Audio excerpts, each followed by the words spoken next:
Ну, для жителя Таджикистана-то может быть все дорого, в зависимости от того, какой это житель. Но если это, скажем, потребитель, то, ну, для него, ну, цена, она не выросла в течение там десятка лет. Такая, какая была, такая и осталась. До $10 там за грамм цена на героин.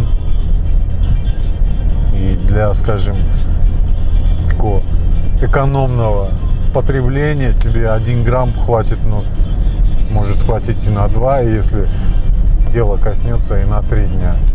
Ну, в зависимости от того, какая у тебя коробка передач, какой двигатель. Из грамма делают чеки, вот как я вам говорил, и 1/8 ее стоит 30 рублей, 30 самонами нашими. За 30 самон можно купить 15 буханок хлеба, 2 дорогих бутылок пива. В основном у нас преобладает героин, раньше шихков меньше, и винт. Очень полно винта. Варят здесь на каждом углу. И все у нас крышуют все точки сотрудники полиции. Вообще не советую покупать героин в Кишиневе, потому что качество никчемное, цены высокие, но зато есть хорошие и черные. Ну, ширка. Ширка у нас хорошая.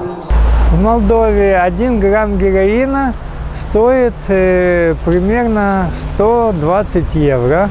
Это зарплата, средняя зарплата бюджетника. 1 чек героина стоит 300 лей, это где-то 60 буханок хлеба, около $25. Оптимальнее всего найти знакомого, который все это проведет, так как если узнаешь, что иностранец, это, как бы выразиться мягче, да, кидос неизбежен. Если нет возможности со знакомым каким-то связаться, либо кто сделает все это движение, то оптимально подойти просто к цыганам. Они за деньги все организуют. Больше шансов намного на успех, чем какому-то торчку. Потому что он тупо возьмет деньги и убежит. Тут такая мода. Героин, метадон, соль, но на сегодняшний день большинство употребляют курительные смеси, спайсы вот эти.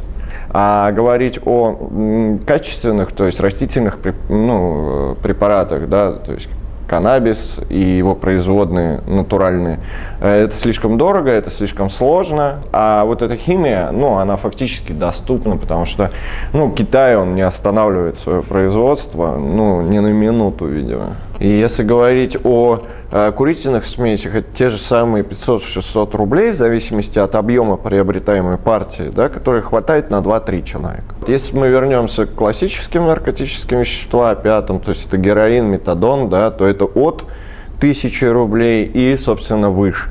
500 рублей для Твери это, ну, я трачу в месяц на мобильный телефон 300 рублей. А если в еду, 500 рублей это ужин на одного человека в хорошем кафе в Твери.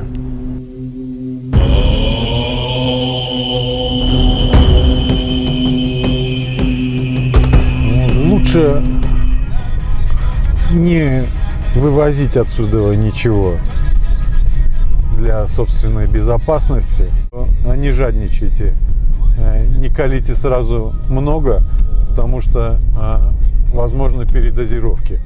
Как бы не было у нас гуманная наркополитика в части законов, полиция всегда найдет способ приобщить это к наркоторговле. Поэтому доверяйте надежным источникам. Аккуратнее с сотрудниками полиции. Опасаться в большей степени кидоса. Туристы могут легко подкинуть, быть аккуратными с ними. Они могут и подкинуть, а могут и помочь взять наркотики, смотря как договоришься. Все зависит от твоих талантов. У нас небольшое количество общественных мест, то есть торговых центров и так далее и тому подобное, поэтому я бы порекомендовал воздержаться в состоянии употребления от их посещения. Большинство дел о продаже наркотиков у нас в Твери, да, были инициированы с помощью друзей тех, кого осудили. Поэтому всегда рекомендовал бы крайне тщательно относиться к тому, в гости, к кому вы едете, да, и кого вы просите там о помощи в организации данного тура. Если говорить о продаже там из рук в руки, да, то вероятность на 99% то, что вы приобретете у какого-то агента. Это, поэтому я бы постарался воздержаться. Не связываться с незнакомыми, со стрёмными людьми, внимательно смотреть по сторонам и желательно действовать через людей знакомых,